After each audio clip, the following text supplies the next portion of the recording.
Have you ever marveled at the astonishing transformations of individuals who seem to reshape their bodies? Today, we'll dive into the science that underpins the world of bodybuilding.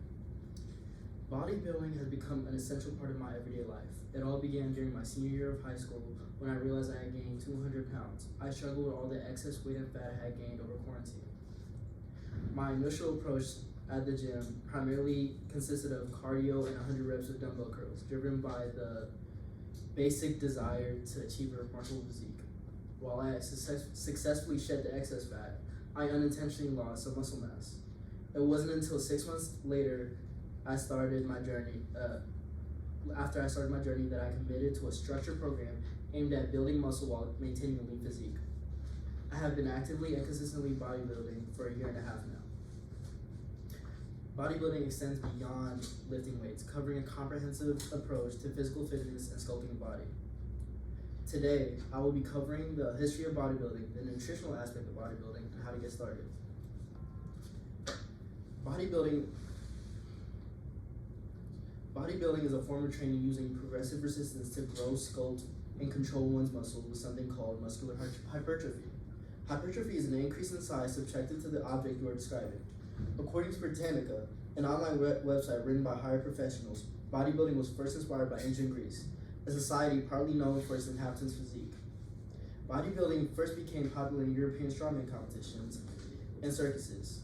It wasn't until 1903 that it became well known in America with its first ever body physique competition in New York City. Bodybuilding competitions became more and more popular, the most notable to this day being the Mr. Olympia competitions that started since 1965. These competitions also gave rise to Arnold Schwarzenegger, 7-time Mr. Olympia winner, and nicknamed the Godfather of bodybuilding due to his creation of the most modern bodybuilding methods. Most people think that bodybuilding is just working out, but there's a dietary aspect too. Bodybuilders, along with building muscle, have to worry about their body fat percentage, the amount of fat they have on their body. According to the Journal of Nutrition and Behavior, written by Dr. Janelle Robinson, an associate professor in nutrition, the most effective way to lose weight and the only way to lose fat is to go into caloric deficit. A calorie deficit is when you consume less calories than you burn per day. This way, your body can burn old fat storages when it needs energy. Most people try to achieve this by going to diets, or for example, keto. The problem is that those diets are hard to maintain long term. An easier method of consistency is to track your calorie intake per day depending on your specific needs. Tracking can be done by looking at the back of food packages like the one on the screen. And the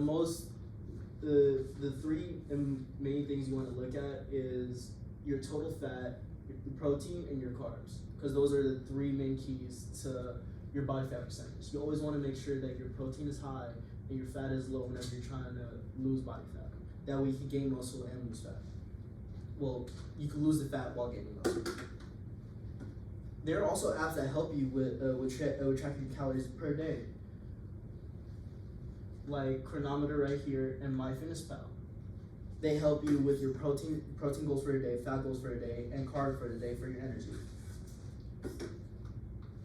According to a New York Times article written by Gretchen Reynolds, while exercising does burn calories, those calories are usually brought right back by eating post-workout.